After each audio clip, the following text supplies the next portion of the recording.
তারপরে গান্ধী মন্দির পাশে দাঁড়িয়ে আজকে এই সমাবেশ, এই সভা, এই সময় আগত মহাজন অভিযানে আগত প্রত্যেকটি কমিটিকে লাল ছড়াম অভিনন্দন এবং সংগ্রামী শুভেচ্ছা জানাচ্ছি।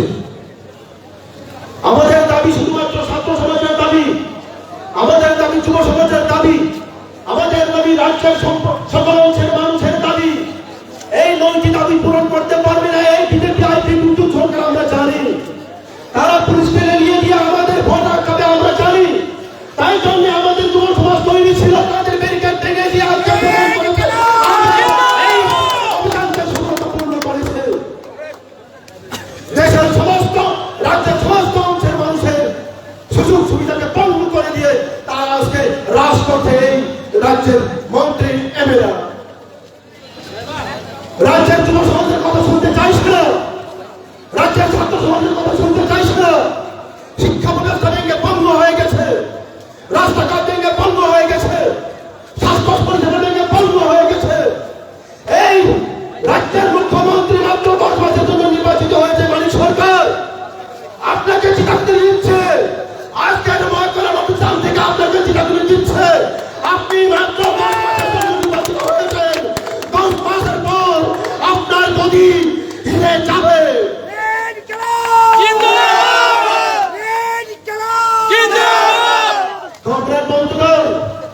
আজকের মহাকরণ অভিযান শুধুমাত্র আমাদের সংক্ষিপ্ত আকারে একটা অভিযান ছিল।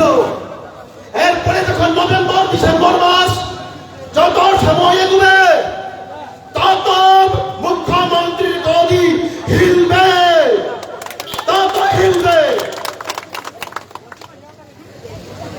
আমি আর বেশি কথা বলবো না, কথা বলার মতো আর কোনো কথা নেই।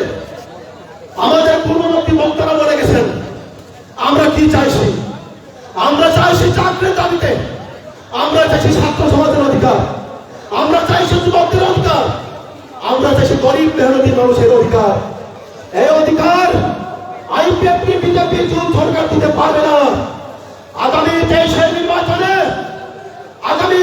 নির্বাচনে বামফ্রন্ট সরকারকে পুনঃপ্রতিষ্ঠা করে আমরা বামপন্থী ছাত্র যুব সংগঠন প্রমাণ করবো আবার এই রাজ্যের মানুষ শান্তি চায়, সুখ চায়, সমৃদ্ধি চায়, উন্নতি চায়, ধ্বংস চায় না, অশান্তি চায় না।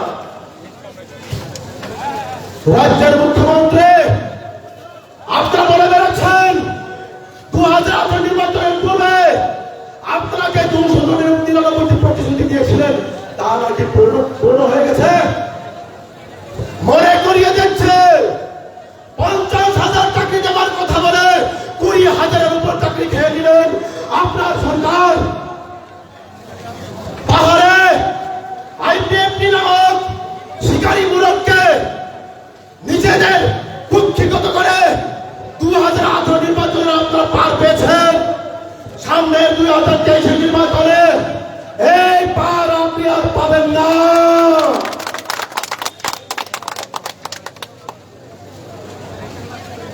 কমরেড বন্ধুগণ, আমাদের রাজ্যের পুলিশ প্রশাসন, আমরা যারা পুলিশ কর্মী তাদেরকে দোষারোপ করবো না।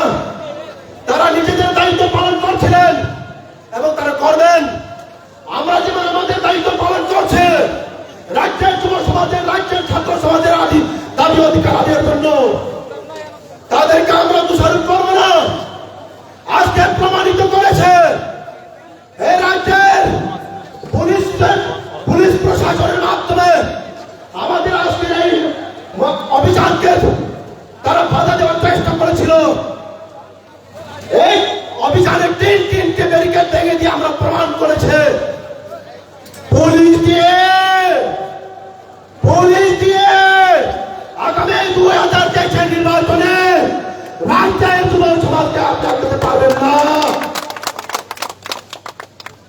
কমরেড বন্ধুগণ, আপনারা দূর দূরান্ত থেকে এসছেন, আমরা আমাদের এই সভার দিকে করছি না। যা বলার আমাদের পূর্ববর্তী বক্তারা বলে গেছেন।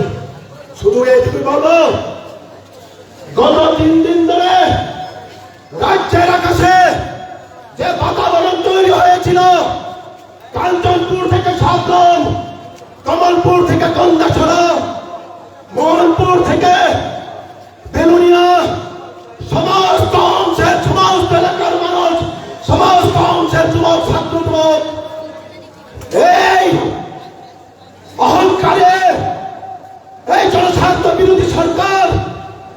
বিজেপি এবং আইপিএফ নতুন সরকারকে আগামী 23-এ উৎখাত করার জন্য তারা প্রস্তুত,